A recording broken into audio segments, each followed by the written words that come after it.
Hello everybody. Today in 1938 Diana Rigg was born. Her most recent popular role was Olenna in Game of Thrones, but for an older generation she was of course Emma Peel, Steed's sidekick in The Avengers. But in both roles, a strong, assertive woman, manipulative, very often coming to the rescue of men who were in trouble, someone who ruled the roost and knew her own mind well and was determined to make things go the way she wanted them to go.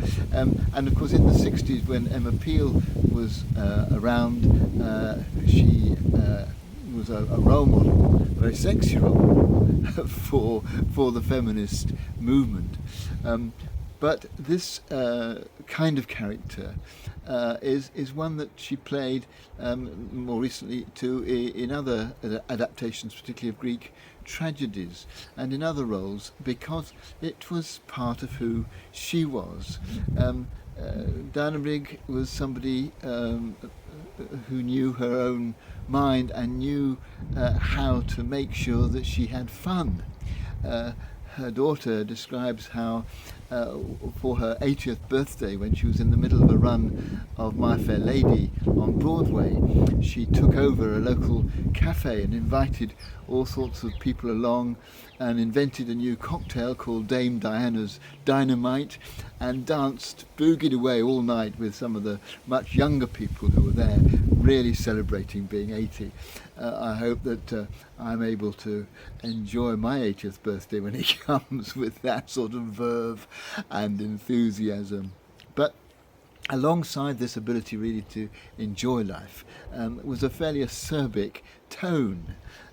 She died of cancer, and on one occasion with the consultant who was dealing with her illness, she asked him how long she'd got to live, and he said, "If I had a penny for..."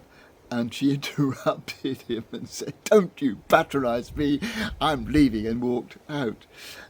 She was not going to suffer fools gladly and was going to speak her own mind. And indeed, the director of the when she did Pygmalion, described negotiating with her as like trying to climb the north face of the Eiger. But she would always listen. He, alongside that criticism, if it was a criticism, said that she would always listen to his comments and take them on board. And alongside this rather direct manner was someone who was prepared to listen and to take things in. She could be vitriolic. Apparently when she divorced her husband, or he divorced her, I think, she took his suits to the Oxfam shop. She was not going to be pushed around. And I, as somebody who tends to be much quieter than that, much less direct perhaps than that, I'd rather admire that ability to be forthright and to be open. I think, and this is my thought for today, that we need to get the balance right. I felt, when I read that anecdote, rather sorry for that consultant who was treated that way. He was trying to help her and to break, and yet she was really quite directly rude to him. Maybe that was a bit over the top. But there are other times when directness and being forceful are absolutely appropriate and are really very helpful to the people around you, because they know where you are and what you want.